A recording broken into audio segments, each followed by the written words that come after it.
এই সিଜନରେ ପୋଇର এই ରେସିପିଟିକୁ ନିଶ୍ଚୟ ବନେଇ ନିଅନ୍ତୁ। ଗରମ ଭାତ ହଉ ବା ପଖାଳ ଭାତ ଖାଇବା ପାଇଁ ଭାରି ବଢ଼ିଆ ଲାଗିବ। ତେବେ ରେସିପିଟି ଯଦି ଆପଣଙ୍କୁ ଭଲ ଲାଗିବ ପ୍ଲିଜ୍ ଲାଇକ୍ କମେଣ୍ଟ ଆଉ ସେୟାର କରିଦେବେ। ଫେସବୁକ୍ ପେଜ୍ରେ ଦେଖୁଥିଲେ ପେଜ୍ଟିକୁ ଫଲୋ କରିବେ। ନମସ୍କାର, ଆପଣଙ୍କୁ କାକୁଲିସ୍ କୋସିନାକୁ ବହୁତ ବହୁତ ସ୍ୱାଗତ। ତେବେ ଚାଲନ୍ତୁ ଷ୍ଟାର୍ଟ କରିବା ରେସିପି। ତ ଏଠି ଦେଖନ୍ତୁ ଦର୍ଶକ ବନ୍ଧୁ, ଏ ରେସିପିଟିକୁ ତିଆରି କରିବା ପାଇଁ ଏଠି ମୁଁ କିଛି ଫ୍ରେଶ୍ ପୋଇ ନେଇଛି। ପୋଇର ପତ୍ର ଗୁଡ଼ିକୁ ଆମେ ଛିଣ୍ଡେଇକି ଅଲଗା କରିଦେବା। ଆଉ ପୋଇର ଏ କଷି କଷି ଡେମ୍ଫ ଗୁଡ଼ିକୁ ଛୋଟ ଛୋଟ ପିସ୍ରେ କାଟିକି ନେଇଯିବା। ତ ଦେଖନ୍ତୁ ମୁଁ ପୁରା କଷି କଷି ଡେମ୍ଫ ନେଇଛି। ଯେହେତୁ ୟାର ନାଡ଼ ଗୁଡ଼ିକ ବହୁତ ହି କଷି ଅଛି, ସେଥିପାଇଁ ମୁଁ ୟାକୁ ମଝିରୁ ଆଉ ଫାଳ କରିନି। ତେବେ ଯଦି ଆପଣ ନେଇଥିବା ପୋଇର ନାଡ଼ ଟିକେ ଟାଣ ଥିବ ତାହେଲେ ମଝିରୁ 2 ଫାଳ କରିନେବେ, ତାହେଲେ ସିଝିବା ପାଇଁ ସୁବିଧା ହେବ।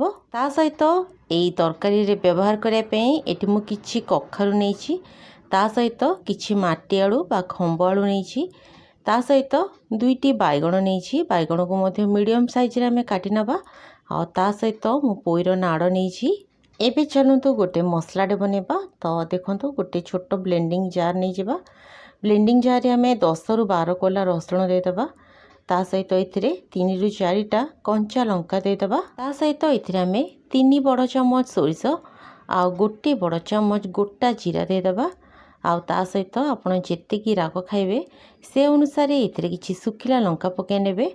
ତ ଦେଖନ୍ତୁ ପ୍ରଥମେ ଆମେ এই ମସଲାଟିକୁ ଶୁଖିଲା ଗ୍ରାଇଣ୍ଡ କରିଦେବା। ସୋରିଷକୁ ପ୍ରଥମେ ପାଣି ନ ଦେଇକି ଶୁଖିଲା ଚିକଣ କରିକି ବାଟନ୍ତୁ, ତାପରେ ପାଣି ଦିଅନ୍ତୁ, ଦେଖିବେ ଏକଦମ ଚିକଣ ହେଇକି ବାଟି ହେବ।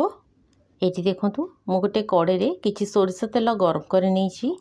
ତେଲ ଭଲ ଭାବରେ ଗରମ ହେଇଗଲା ପରେ ଏଥିରେ ଆମେ କିଛି ପଞ୍ଚଫୁଟଣ ପକାଇବା।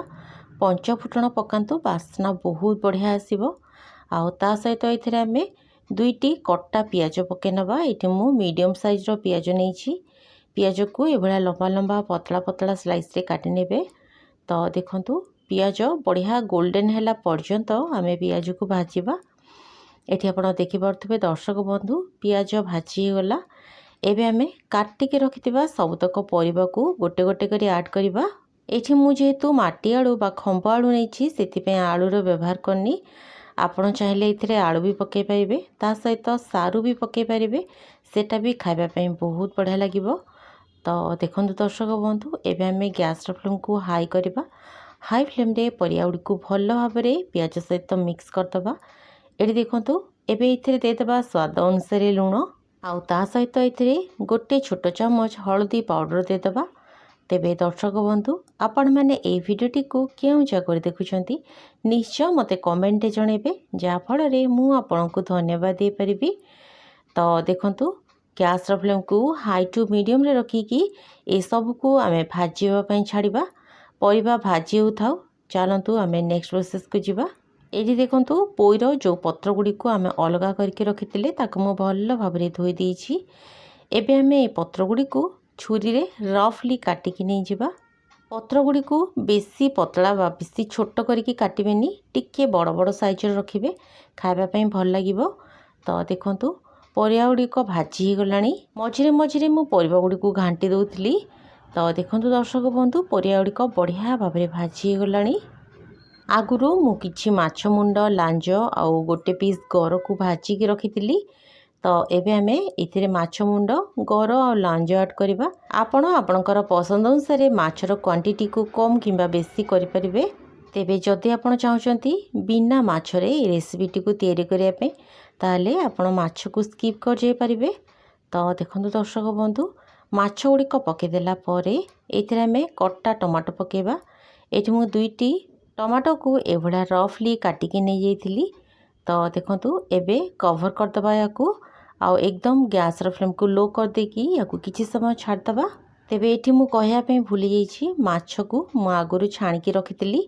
ତେବେ ଆପଣ ଯଦି ସାଙ୍ଗେ ସାଙ୍ଗେ ମାଛ ମୁଣ୍ଡକୁ ଛାଣିବେ, ତାହେଲେ ପ୍ରଥମେ ତେଲରେ ମାଛକୁ ଛାଣିଦେବେ, ତାପରେ ବାକିତକ ପରିବା ପକାଇବେ। ତ ଦେଖନ୍ତୁ ଯେହେତୁ ମୁଁ କିଛି ସମୟ ୟାକୁ ଘୋଡ଼େଇକି ଛାଡ଼ି ଦେଇଥିଲି, ସେଥିପାଇଁ ମାଛ ମୁଣ୍ଡଟା ସଫ୍ଟ ହେଇଗଲା ଆଉ ଭାଙ୍ଗିବାକୁ ମଧ୍ୟ ସୁବିଧା ହେଲା। ତ ଦେଖନ୍ତୁ ମାଛ ମୁଣ୍ଡକୁ ମୁଁ ବଢ଼ିଆ ଭାବରେ ଭାଙ୍ଗି ଦେଇକି ପରିବା ସହିତ ମିକ୍ସ କରିଦେଲି। ଏବେ ଆମେ ଏଥିରେ ବାଟିକି ରଖିଥିବା ବେସର ମସଲାଟିକୁ ପକାଇବା। ବ୍ଲେଣ୍ଡିଂ ଜାର୍ରେ ଯାହା ବି କିଛି ମସଲା ଲାଗିଥିଲା ସେଥିରେ ମୁଁ ଅଳ୍ପ ପାଣି ଦେଇକି ଏଥିରେ ଦେଇଦେଲି। ଏବେ ଗ୍ୟାସ୍ର ଫ୍ଲେମ୍କୁ ହାଇରେ ରଖିବା ଆଉ ହାଇ ଫ୍ଲେମ୍ରେ ବେସର ମସଲାଟିକୁ ପାଖାପାଖି 1 ରୁ 2 ମିନିଟ୍ ପରିବା ସହିତ କଷିଦେବା। ବେସର ମସଲାକୁ ବେଶୀ କଷିବେନି, ଅଳ୍ପ 2 ରୁ 3 ମିନିଟ୍ କଷିବେ। ତ ଦେଖନ୍ତୁ ଦର୍ଶକ ବନ୍ଧୁ, ବେସର ମସଲା କଷି ହେଇଗଲା ପରେ ଏଥିରେ ଆମେ କାଟିକି ରଖିଥିବା ପୋଇ ପତ୍ରଟିକୁ ପକାଇ ନେବା।